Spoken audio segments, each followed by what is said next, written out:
Math के third part की video बना रहे हैं। फर्स्ट पार्ट में हमने बताया था आपसे कि नंबर्स कितने टाइप के होते हैं। सेकेंड पार्ट में हमने कैलकुलेशन के बारे में बताया था कि हम जब कैलकुलेशन करते हैं तो उनका साइन कैसे देखते हैं, कब प्लस होगा कब माइनस होगा। आज जो थर्ड वीडियो इसमें हम बताएंगे आपको अलजेब्रा के बारे में, मतलब बीजगणित के बारे में कि वेरिएबल्स क्या होते हैं, कांस्टेंट क्या होते हैं, चर अचर, इनका कैलकुलेशन कैसे करते हैं, कब इनको हम मल्टीप्लाई कर सकते हैं, कब इनको ऐड कर सकते हैं। तो आइए हम लोग देखते हैं। सबसे पहले हम बात करते हैं अलजेब्रिक ऑपरेशन, मतलब बीजगणितीय संक्रियाएं। बीजगणित में जो बेसिक बातें हैं उनके बारे में। सबसे पहली जो बात हम करते हैं वो है वेरिएबल की, जिसको हिंदी में चर कहते हैं। देखो जैसे मैंने यहाँ पे लिखा है जिसकी वैल्यू चेंज होती रहे। याद रखना कि कोई भी ऐसी चीज़ जिसकी वैल्यू चेंज हो सकती है वो सब के सब वेरिएबल्स होते हैं। मतलब कोई भी ऐसी चीज़ हो जिसकी वैल्यू हमेशा बदलती रहे, आज कुछ और है, कल कुछ और है, फिर कभी कुछ और है, तो जिसकी भी वैल्यू अगर बदलती है तो उसे हम कहेंगे कि वो वेरिएबल है, यानी हिंदी में चर है।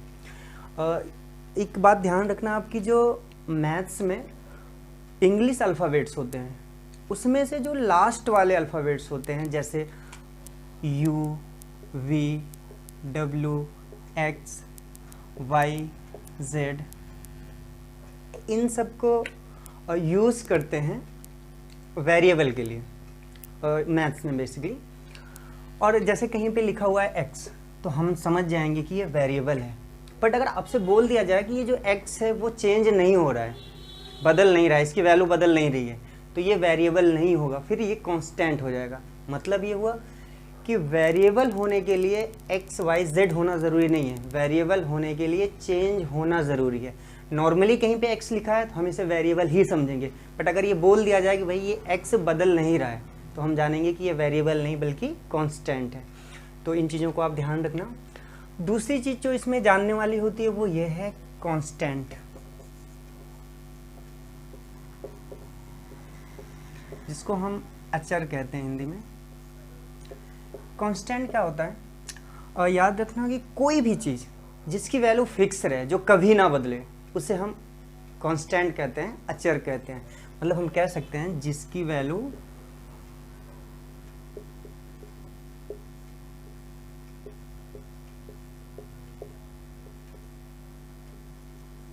वैल्यू चेंज ना हो उसे हम कांस्टेंट कहते हैं। मैथ्स में क्या होता है कि जो इंग्लिश अल्फ़ाबेट्स हैं उसमें जो स्टार्टिंग वाले लेटर्स हैं जैसे ए, बी, सी, डी, ई, एफ, जी, इन सबको यूज़ किया जाता है कांस्टेंट के लिए। फिर वही बात आ गई, कांस्टेंट हम किसे कहते हैं? जो फिक्स रहे, जिसकी वैल्यू बदले नहीं। मैथ्स में क्या होता है, जो अल्फ़ाबेट्स हैं इंग्लिश के, उसमें जो स्टार्टिंग वाले अल्फ़ाबेट्स होते हैं उनको हम यूज़ करते हैं कांस्टेंट को रिप्रेजेंट करने के लिए। मतलब जैसे कहीं ए है तो हम कहेंगे ये कांस्टेंट है, लेकिन अगर आपसे ये बोल दिया जाए कि ये बदल रहा है, इसकी वैल्यू बदल रही है, तो हम कहेंगे कि ये कांस्टेंट नहीं है, फिर ये वेरिएबल हो जाएगा। मतलब ये हुआ कि कांस्टेंट होने के लिए ABC होना ज़रूरी नहीं है, कांस्टेंट होने के लिए उसकी वैल्यू फिक्स होना ज़रूरी है। जैसे जितने भी नंबर्स होते हैं, याद रखना, जितने भी नंबर्स होते हैं वो सब के सब कांस्टेंट होते हैं, क्योंकि नंबर्स की वैल्यू कभी बदलती नहीं है। जैसे हमने लिख दिया 2, 5, 7, 9, 10, 11, 15, कुछ भी जितने भी नंबर्स हैं वो सब के सब कांस्टेंट होते हैं, क्योंकि इनकी वैल्यू कभी बदलती नहीं है। अगर 10 का मतलब आज 10 है तो आगे भी 10 का मतलब 10 ही होगा। तो ये होता है कांस्टेंट। करते हैं कि कोफिशिएंट क्या होता है, जिसको हिंदी में गुणांक कहते हैं। देखो जैसे लिखा है x, तो हमने अभी बताया कि x क्या होगा? वेरिएबल होगा। किसी वेरिएबल के साथ अगर कोई कांस्टेंट लिख दिया जाए, जैसे मैंने 3 लिख दिया, 3 एक नंबर है, मैंने बताया था नंबर जितने भी नंबर्स होते हैं सब कांस्टेंट होते हैं। यानी किसी वेरिएबल के साथ जो नंबर लिखा रहेगा, या हम कह सकते हैं जो कांस्टेंट लिखा रहेगा, वही कोफिशिएंट बन जाएगा। ये बन जाएगा कोफिशिएंट। किसका? कोफिशिएंट ऑफ x, क्योंकि ये x के साथ लिखा हुआ है। यानी यहाँ पे 3 जो है वो x का गुणांक होगा, उसका कोफिशिएंट होगा। जैसे लिखा है 5y², तो यहाँ पे y² वेरिएबल है, उसके साथ 5 लिखा है, तो ये 5 क्या हो जाएगा? ये हो जाएगा कोफिशिएंट किसका? y² का। तो याद रखना किसी वेरिएबल के साथ अगर कोई कांस्टेंट लिखा है उसके साथ मल्टीप्लाई में, तो वो कांस्टेंट क्या होता है, कोफिशिएंट बन जाता है उस वेरिएबल का। जैसे हमने लिखा 3u², तो यहाँ पे 3 क्या हो जाएगा, ये हो जाएगा कोफिशिएंट ऑफ u²। मतलब किसी वेरिएबल के साथ, किसी चर के साथ जो भी अचर लिखा रहेगा, यानी किसी वेरिएबल के साथ जो भी कांस्टेंट लिखा रहेगा मल्टीप्लाई में, वो कांस्टेंट ही उसका कोफिशिएंट बन जाता है। इसे ध्यान रखना आप। और हम बात करते हैं अब टर्म्स की, कि टर्म्स क्या होते हैं, जिसको हिंदी में पद बोलते हैं।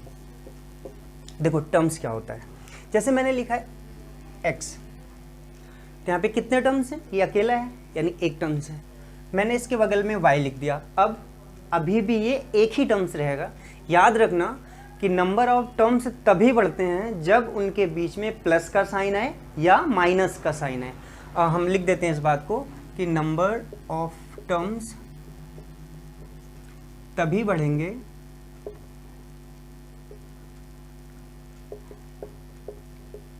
बढ़ेंगे जब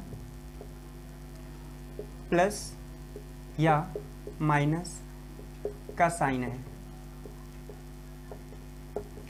यानी जैसे x और y लिखा है यहाँ पे, तो इनके बीच में किसका साइन है, मल्टीप्लाई का है। कुछ नहीं होता तो मल्टीप्लाई का ही होता है, आगे बताएंगे फिर इसको।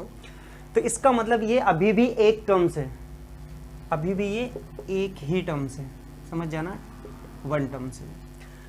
जैसे मैंने x लिखा प्लस में y लिख दिया, अब ये कितने टर्म्स हो गए, दो टर्म्स हो गए, क्योंकि किन्हीं दो नंबर के बीच में अगर प्लस या माइनस आ जाता है तो नंबर ऑफ टर्म्स बढ़ जाते हैं। अभी यहाँ पे क्या हो जाएगा, ये दो टर्म्स हो जाएंगे। देखो अब जैसे मैंने x लिखा प्लस में y लिखा, दो टर्म्स है यहाँ पे, मैंने इसी के साथ z भी लिख दिया, अभी भी ये दो टर्म्स ही रहेंगे क्योंकि इनके बीच में प्लस या माइनस का साइन नहीं आया है। मान लो यहाँ पे माइनस आ गया, अब कितने हो जाएंगे ये, 1, 2 और 3, अब ये 3 टर्म्स हो जाएगा। यानी नंबर ऑफ टर्म्स तभी बढ़ते हैं जब किन्हीं दो चीज़ों के बीच में या दो वेरिएबल्स के बीच में या दो नंबर्स के बीच में प्लस का साइन या माइनस का साइन है, तभी नंबर ऑफ टर्म्स बढ़ते हैं, अदरवाइज नहीं बढ़ते। जैसे मैंने लिखा है x, y, z, यहाँ पे 3 चीज़ें लिखी हुई है, बट इनके बीच में कोई साइन नहीं है, कोई साइन नहीं है मतलब मल्टीप्लाई का साइन है। इसका मतलब यहाँ पे भी कितने टर्म्स होंगे, 1 टर्म ही होंगे, क्योंकि इनके बीच में प्लस का नहीं है। अगर मैं यहाँ प्लस लगा देता, अब कितने हो जाते, एक ये हो गया और एक ये हो जाता, यहाँ भी प्लस लगा देता तब ये 3 हो जाता।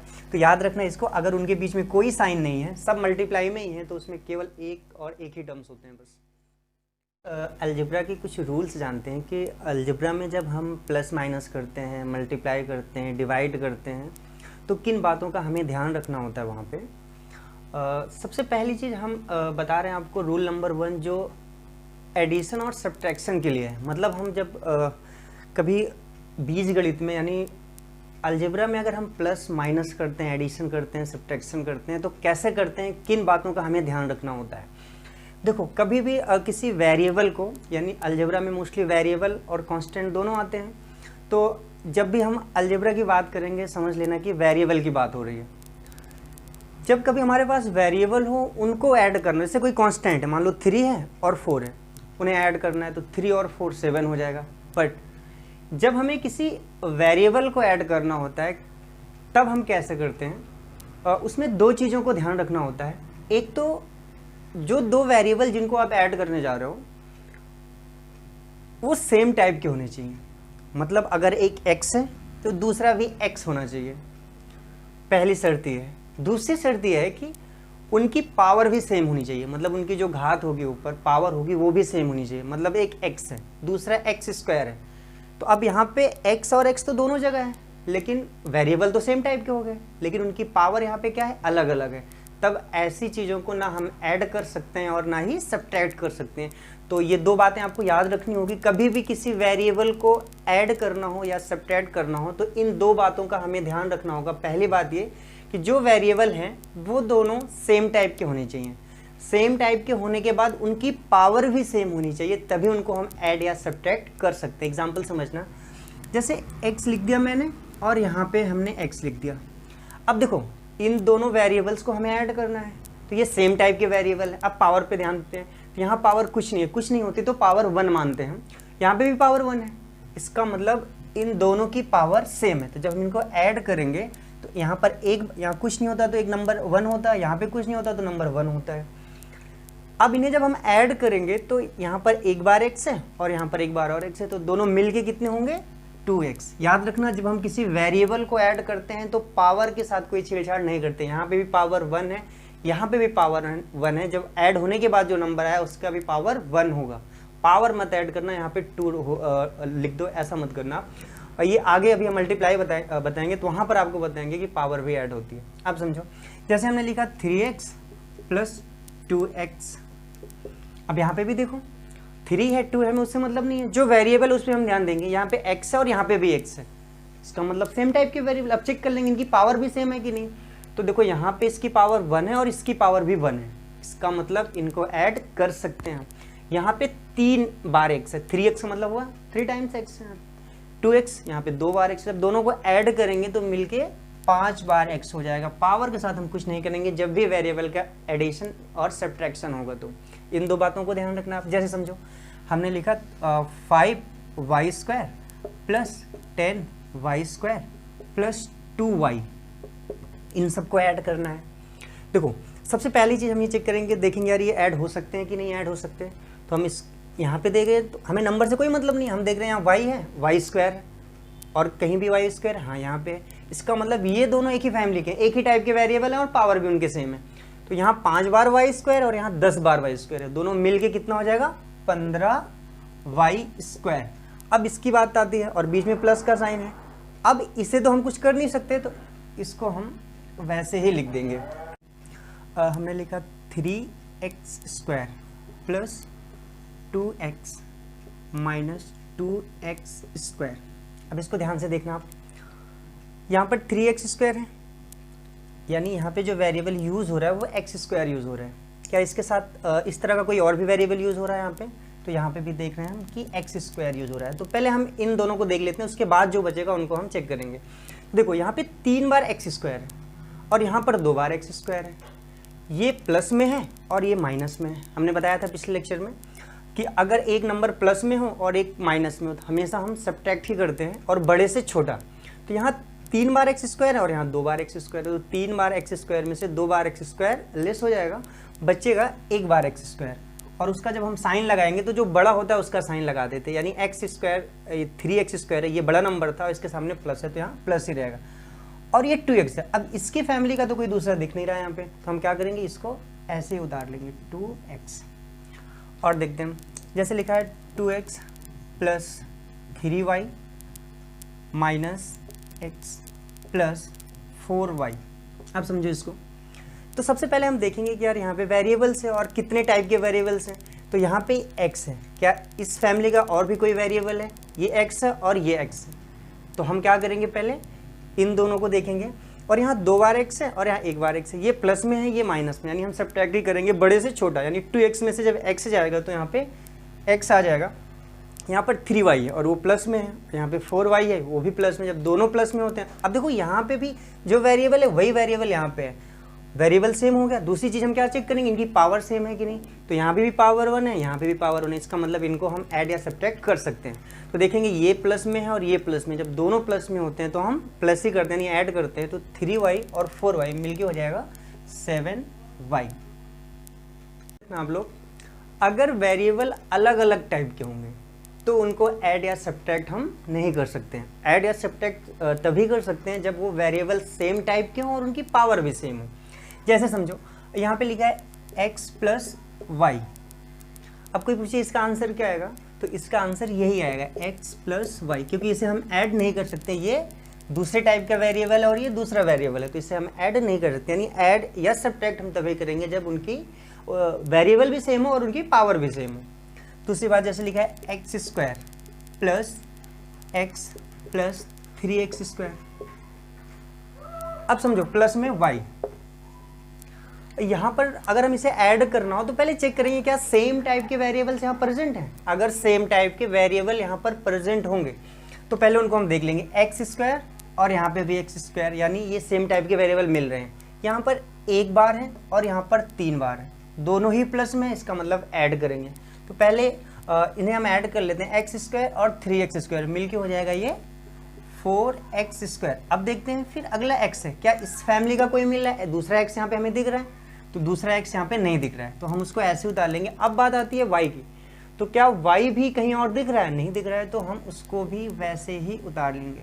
मतलब ये समझ लो, अगर सेम टाइप के वेरिएबल मिल रहे हैं तो उनको ऐड या सब्ट्रैक्ट कर लेंगे, और उसके अलावा जितनी चीज़ें मिल रही है उसको वैसे ही हम लिख देंगे वहाँ पे। जैसे एग्जांपल और देखो, मैंने लिखा x³ + 2x + 3y प्लस में x। अब इन्हें मान लो ऐड करना है, तो सबसे पहले यहाँ x है, उसकी पावर 3 है, यानी x³ है। अब ढूंढेंगे हम क्या दूसरा भी x³ यहाँ पे हमें मिल रहा है, तो एक x³ यहाँ है, दूसरा कहीं नहीं दिख रहा है, तो इसको हम ऐसे ही फिर यहाँ पे उतार ले रहे हैं। फिर बात देखो, देखते हैं दूसरा नंबर जो आता है वो 2x है, तो x तो है यहाँ पे वेरिएबल, क्या दूसरा भी कोई x दिख रहा है केवल? तो एक x यहाँ पे और है, यहाँ 2x है और यहाँ 1x है, और दोनों ही प्लस में, मतलब ऐड कर देंगे हम, तो 2x और x मिलके 3x हो गया। फिर बात आती है y की, तो 3y है, क्या दूसरा y यहाँ पे कहीं दिख रहा है? नहीं दिख रहा है, तो हम इसको भी ऐसे उतार लेंगे। मतलब अगर उनका वेरिएबल सेम हो और उनकी पावर भी सेम हो तभी उनको ऐड या सब्ट्रैक्ट करेंगे, बाकी बची हुई जितनी भी चीज़ें होंगी उनको हम ऐसे ही उतार लेंगे, उनको कभी नहीं हम ऐड कर सकते। हम लोग सेकेंड रूल देखते हैं इसमें, मल्टीप्लाई और डिवाइड कैसे करते हैं। याद रखना, जब कभी भी किसी वेरिएबल का मल्टीप्लाई करना होता है या डिवाइड करना होता है, ये तभी पॉसिबल है जब वो जिनका अभी आपस में कर रहे हैं, चाहे 2 हो 3 हो, वो सेम होंगे, तभी मल्टीप्लाई या डिवाइड कर सकते हैं, अदरवाइज उनका मल्टीप्लाई और डिवाइड पॉसिबल नहीं है। समझना, जैसे पहला पॉइंट मैंने लिखा है कि वेरिएबल सेम होने चाहिए, मतलब मल्टीप्लाई या डिवाइड तभी पॉसिबल है जब वो वेरिएबल सेम हो। अच्छा, यहाँ पे ध्यान रखना, मैंने बताया था एडिशन और सब्ट्रैक्शन में कि एडिशन और सब्ट्रैक्शन हम तभी कर सकते हैं जब वेरिएबल सेम हो, साथ में उनकी पावर भी सेम हो। लेकिन मल्टीप्लाई में क्या होता है, केवल और केवल पावर सेम होनी चाहिए बस। जैसे देखो, हमने लिखा है x, यहाँ लिखा x²। अब समझो इस बात को, यहाँ पे एक वेरिएबल x है, यहाँ पर भी वेरिएबल x, यहाँ पावर कुछ नहीं है तो 1 है, और यहाँ पावर 2 है। अब देखो यहाँ पे क्या है, वेरिएबल सेम है, पावर दोनों की अलग है, उससे हमें मतलब नहीं है। अगर वेरिएबल सेम है तो मल्टीप्लाई हम कर सकते हैं। और याद रखना, जब हम मल्टीप्लाई करते हैं तो पावर ऐड हो जाती है। मल्टीप्लाई कब करेंगे हम? जब वेरिएबल सेम होगा, और जब मल्टीप्लाई करते हैं तो उनकी पावर आपस में ऐड हो जाती है। और जैसा कि मैंने फर्स्ट लेक्चर में आपको बताया, सेकेंड लेक्चर में बताया था आपको कि जैसे x है और पावर 2 है, तो x यहाँ पे क्या होता है, बेस, और 2 क्या है यहाँ पे, पावर। जब हम मल्टीप्लाई करते हैं, अगर बेस सेम होता है तो पावर आपस में ऐड हो जाती है। समझना कैसे, जैसे ये है, इसका भी बेस x है और इसका भी बेस x है, यानी उसका आधार x है, और इसकी घात कितनी है, 2 है, और इसकी घात कितनी है, 1 है। तो देखो, जब बेस सेम होता है तो एक हम उतार लेंगे, ऐसे x उतार लिया, क्योंकि बेस दोनों का x ही है, और पावर आपस में ऐड हो जाते हैं। यहाँ पे 1 है और यहाँ पे 2 है, तो क्या हो जाएगा, ये 1 + 2 यानी x की पावर 3। ध्यान रखना इस चीज़ को कि अगर वेरिएबल सेम होगा तभी हम मल्टीप्लाई कर पाएंगे, और जब मल्टीप्लाई करते हैं तो बेस लिख लेते हैं ऐसे और पावर आपस में ऐड कर देते हैं। जैसे देखो, हमने लिखा y की पावर 5 × y की पावर 2। तो पहले हम चेक करेंगे यार इनका मल्टीप्लाई हो सकता है कि नहीं हो सकता। तो देखो, यहाँ पे y की पावर 5 है, यहाँ पे y की पावर 2 है, दोनों का जो दोनों वेरिएबल हैं वो सेम है, और इसका बेस y है, इसका भी बेस y है, सेम है। तो क्या होगा, हम y लिख लेंगे ऐसे, पावर आपस में ऐड हो जाती है, यानी 5 2 मिलके 7 हो जाएगा। और याद रखना इन चीज़ों को, जैसे हमने लिखा x की पावर 1/2 × x की पावर 1। जब इनका मल्टीप्लाई करेंगे हम तो बेस दोनों का सेम है, लिख लेंगे ऐसे, पावर आपस में ऐड हो जाएगी, 1/2 प्लस में 1 यानी x की पावर 3/2। मल्टीप्लाई कब कर सकते हैं वेरिएबल का, जब उनका बेस सेम हो, या हम कह सकते हैं कि अगर सेम टाइप का वेरिएबल है तभी हम मल्टीप्लाई कर सकते हैं, अदरवाइज मल्टीप्लाई हम नहीं कर सकते हैं। और मैंने बताया कि जब मल्टीप्लाई हम करते हैं तो बेस जो सेम होता है उसको तो हम लिख लेते हैं एक जगह, और जो पावर होती है वो आपस में ऐड हो जाती है। तो इस बात को आप नोट कर लेना कि अगर बेस सेम हो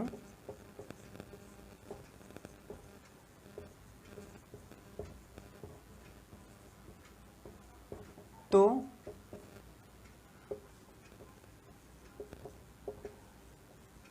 मल्टीप्लाई में पावर ऐड हो जाती है। मतलब जब भी हम मल्टीप्लाई करेंगे अगर उनका बेस सेम है तो पावर आपस में ऐड हो जाएगी। जैसे अभी मैंने पीछे कराया भी था, x की पावर 3 लिखा, यहाँ पे x की पावर 2 लिखा। इन दोनों का बेस सेम है तो उसको हम ऐसे लिख लेंगे और पावर आपस में ऐड हो जाएगी, 3 और 2 मिलके 5। और समझो, अगर मान लो जैसे इस तरह का है x² इंटू में y², अगर इससे मल्टीप्लाई करना हो तो ये पॉसिबल नहीं है, क्योंकि यहाँ पर वेरिएबल जो है वो x है, यहाँ पर जो वेरिएबल है वो y है। हमने आपसे बताया कि मल्टीप्लाई हम तभी कर सकते हैं जब वेरिएबल सेम हो। यहाँ पर दोनों अलग अलग वेरिएबल हैं तो इनको हम मल्टीप्लाई नहीं कर सकते, इसको नॉर्मली ऐसे लिख देंगे x² y², क्योंकि मैंने आपसे बताया था कि अगर किन्हीं दो चीज़ों के बीच में कोई साइन नहीं होता तो मल्टीप्लाई ही होता है। तो अगर मल्टीप्लाई लिखा भी है, अगर हम उसे नहीं लिखना चाहते तो मल्टीप्लाई का साइन हटा देंगे, उनके बीच में अगर कुछ नहीं लिखा हुआ तो इसका मतलब मल्टीप्लाई ही है। तो इन बातों को आप ध्यान रखना। जैसे समझना, मैंने लिखा है x की पावर 1/2 y की पावर 1/2 इंटू में x की पावर 1/2 फिर से। अब देखो जब इसे हम मल्टीप्लाई करेंगे तो मल्टीप्लाई की कंडीशन मैंने क्या बताई, मल्टीप्लाई तभी पॉसिबल है जब उनका बेस सेम हो या हम कहें सेम टाइप के वेरिएबल हो, तभी उनका हम मल्टीप्लाई कर सकते हैं। तो देखो यहाँ x है और भी कहीं x है, यहाँ x है, इसका मतलब इनका मल्टीप्लाई आपस में हो सकता है। y अलग टाइप के वेरिएबल है तो हम उसका नहीं करेंगे, तो पहले हम इन दोनों का कर लेते हैं। x और x बेस सेम है तो हम ऐसे लिख देंगे एक बेस, पावर आपस में ऐड हो जाती है, यानी 1/2 यहाँ पर भी है प्लस में 1/2 यहाँ पे हो जाएगी। अब y, दूसरा y तो है नहीं यहाँ पे, तो हम y ऐसे ही लिख देंगे 1/2, यानी x की पावर ये हो जाएगा 1 और ये हो जाएगा y की पावर 1/2। तो याद रखना कि मल्टीप्लाई में मल्टीप्लाई तभी पॉसिबल है कि जब उनका बेस सेम। हम कैसे करते हैं, जैसे मैंने अभी बताया था ना कि मल्टीप्लाई और डिवाइड तभी पॉसिबल है जब वेरिएबल सेम टाइप के होंगे। और मल्टीप्लाई करते समय हम क्या करते हैं, बेस को लिख लेते हैं और पावर आपस में ऐड हो जाती है। डिवाइड में क्या करते हैं, करेंगे डिवाइड कब हम, जब वेरिएबल सेम होगा। और इसमें क्या होता है कि पावर आपस में सब्ट्रैक्ट हो जाती है। समझना, जैसे यहाँ पे लिखा है x की पावर 7 अपॉन में लिखा है x की पावर 3, अपॉन का मतलब डिवाइड ही होता है। अब इसमें क्या होगा कि जो पावर होती है वो आपस में सब्ट्रैक्ट हो जाती है। दोनों का बेस सेम है, सेम टाइप के वेरिएबल, तभी सब्ट्रैक्ट हो रहे हैं और डिवाइड हो रहे हैं। हमने क्या किया, एक बेस को लिख लिया, यहाँ पे x दोनों का था लिख लिया, इसकी पावर 7 है, इसकी पावर 3 है, -3 x की पावर 4। मतलब डिवाइड तभी पॉसिबल है जब वेरिएबल सेम होंगे, और जब वेरिएबल सेम होंगे तब हम क्या करेंगे, जो पावर ऊपर होगी उसमें से नीचे वाली जो पावर होगी उसको माइनस कर देंगे। और समझते हैं कुछ, जैसे हमने लिखा x की पावर 4 अपॉन में x। अब देखो जैसे मैंने बताया यहाँ कुछ नहीं है तो इसकी पावर कितनी है, 1। इस बात को अच्छे से समझ लो, जिसकी पावर कुछ नहीं होती है उसकी पावर 1 होती है, इसका मतलब इसकी पावर 1 है। अब ये क्या हो जाएगा, दोनों का बेस सेम है, x हमने लिख लिया, इसकी पावर 4 तो थे ही पहले से, और यहाँ पे -1 यानी x की पावर 3। ये डिवीज़न का रूल होता है। और देखते हैं हम लोग, जैसे हमने लिखा है x की पावर a अपॉन में x की पावर b। अब देखो दोनों का बेस सेम है, x ऐसे लिख लेंगे हम, a है और यहाँ पे क्या है, b है, तो माइनस में b आपस में सब्ट्रैक्ट। अब ये यहाँ पे तो माइनस हो नहीं सकता क्योंकि ये अलग अलग चीज़ें हैं, तो जैसे हैं वैसे लिखे रहेंगी, इसको याद रखना आप। तो और जान लेते हैं यहाँ पे, जैसे x की पावर a है अपॉन में y की पावर b है। देखो कभी भी अगर हम किसी वेरिएबल या किसी पावर को ऊपर से नीचे लेकर आते हैं या नीचे से ऊपर लेके जाते हैं तो उसकी जो पावर होती है उसका साइन चेंज हो जाता है। मतलब अगर हम न्यूमरेटर से डिनोमिनेटर में ले जाएं या डिनोमिनेटर से न्यूमरेटर में ले जाएं तो पावर का जो भी साइन होगा वो चेंज हो जाएगा। अगर माइनस है तो वो प्लस हो जाएगा, प्लस है तो माइनस हो जाएगा। जैसे मान लो मैं इसको नीचे लाना चाहूँ और इसे ऊपर ले जाना चाहूँ तो ये क्या हो जाएगा, एक्स की पावर ए है वो तो नीचे आ जाएगा, माइनस में हो जाएगा। यहाँ वाई की पावर भी है, ये भी प्लस में है तो ऊपर जाएगा। मान लेते हैं ये नेगेटिव में था पहले से, तो ये क्या हो जाएगा, वाई की पावर, अब ये माइनस में ऊपर ले जाएंगे तो प्लस में हो जाएगा, वाई की पावर बी। ऊपर ये पॉजिटिव में अगर इसको नीचे लाएंगे तो एक्स की पावर ये माइनस ही हो गया। तो इस चीज़ को याद रखना कि कभी भी अगर न्यूमरेटर के नंबर्स को हम डिनोमिनेटर में लेके आते हैं तो जो भी उसकी पावर होगी उसका साइन चेंज हो जाएगा, या डिनोमिनेटर से हम न्यूमरेटर में लेके जाते हैं तब भी जो साइन है वो चेंज हो जाएगा। अगर माइनस में है तो प्लस में हो जाएगा और प्लस में है तो माइनस में हो जाएगा। जैसे एक्स की पावर -3 था और एक्स की पावर यहाँ पे 5 है इंटू एक्स की पावर 2 है। समझना है इसको ध्यान से। देखो सबसे पहले जो ऊपर है उसको मैं ऐसे ही रहने देता हूँ, एक्स की पावर -3 है, मैं अभी उसको ऐसे ही रहने देता हूँ क्योंकि पहले अगर मल्टीप्लाई दिख रहा है तो हम मल्टीप्लाई कर लेते हैं नीचे। यहाँ पे देखो ये आपस में इनका मल्टीप्लाई हो रहा है, आप पहले चेक कर लो मल्टीप्लाई पॉसिबल है कि नहीं। तो वेरिएबल सेम टाइप का है, यहाँ भी एक्स है और यहाँ भी एक्स है, इसका मतलब मल्टीप्लाई हो सकता है। और जब मल्टीप्लाई होगा तो मैंने बताया था बेस सेम है, लिख लेते हैं ऐसे, और पावर आपस में ऐड हो जाती है, मतलब 5 और 2 7, ये हो गया। अब मैंने बताया कि इसे और अगर सॉल्व करना हो तो इनका बेस सेम है, पावर आपस में सब्ट्रैक्ट हो जाएगी। यानी x लिखा है -3 ऊपर था, माइनस में 7, क्योंकि अगर बेस सेम हो और डिवाइड हो रहा हो तो पावर आपस में सब्ट्रैक्ट हो जाती है, कि हो जाएगा x की पावर -10। आगे बढ़ते हैं हम लोग। जैसे देखो लिखा है 1 में x की पावर -5, तो इसे आप क्या लिख सकते हो, मैंने अभी बताया कि अगर पावर नेगेटिव में है ऊपर जाएगी किस में हो जाएगी, पॉजिटिव में। मतलब न्यूमरेटर से डिनोमिनेटर में ले जाएं या डिनोमिनेटर से न्यूमरेटर में ले जाएं तो साइन जो होती है पावर का वो चेंज हो जाता है। ये क्या लिख सकते हैं इसे हम, x की पावर 5, क्योंकि अभी ये 1 के बगल ऊपर चला गया है। सेम ऐसे अगर ऐसा लिखा होता है x की पावर -5 ऊपर लिखा होता है तब हम क्या करते हैं, अब देखो यहाँ कुछ नहीं है तो अपॉन में आप 1 लिख सकते हो। अब उसे मैं क्या कर सकता हूँ, नीचे ला सकता हूँ। तो जब नीचे लाएंगे तो क्या हो जाएगा, x की पावर +5।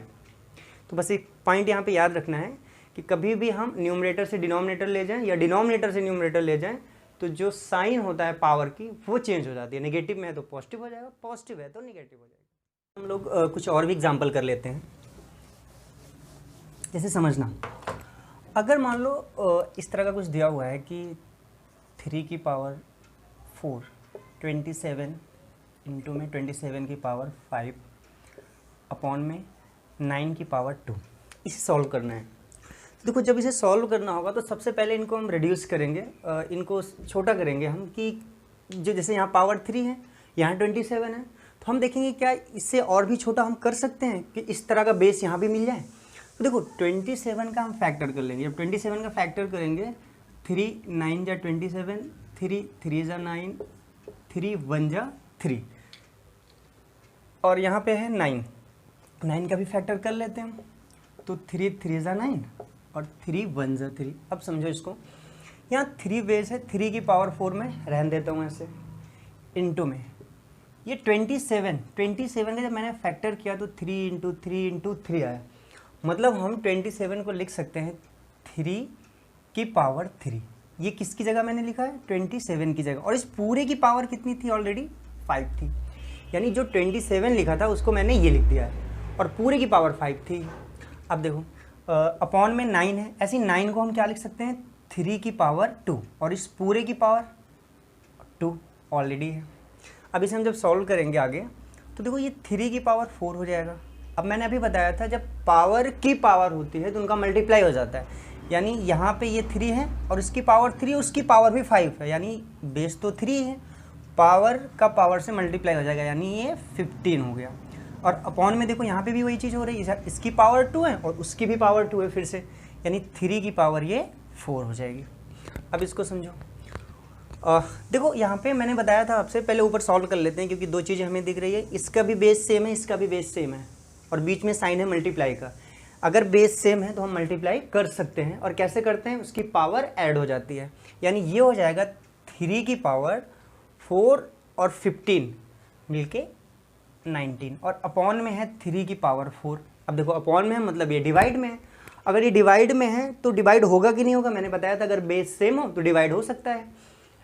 इसका मतलब, और जब डिवाइड होता है तो जो पावर होती है वो सब्ट्रैक्ट हो जाती है, मतलब ये हुआ कि ये जो बेस है उसको मैंने लिख लिया और पावर आपस में क्या हो जाएगी, सब्ट्रैक्ट, यानी 19 माइनस 4, तो ये जगह 3 की पावर 15। याद रखना इसको, जान लेते हैं हम लोग। जैसे कभी भी आपको इस तरह की चीज़ें दिख जाए, जैसे लिखा है x की पावर a और बीच में इक्वल का साइन है और यहाँ लिखा है x की पावर b, मतलब यहाँ पे जो बेस है वही बेस यहाँ पे भी है और बीच में इक्वल का साइन है। कभी भी इस तरह से हो कि बेस सेम हो और बीच में इक्वल का साइन हो तो पावर अपने आप सेम हो जाएगी, यानी यहाँ पे a इक्वल टू b हो जाएगा। मान लो लिखा है 3 की पावर 5 और यहाँ लिखा है 3 की पावर x। अब यहाँ पे देखो, यहाँ पे भी जो बेस है वो 3 है और यहाँ पर भी जो बेस है वो 3 है।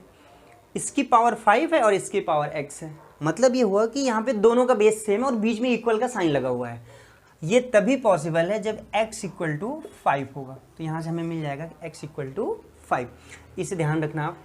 इसमें एक रूल और होता है, उसको भी समझ लेना। सेम ऐसे अगर कभी इस तरह से दिख जाए, जैसे लिखा है a की पावर x और यहाँ लिखा है इक्वल b की पावर x। अब यहाँ पे बेस अलग अलग है, पावर सेम है और बीच में इक्वल का साइन लगा हुआ है, तो ये भी तभी पॉसिबल है जब a इक्वल टू b हो।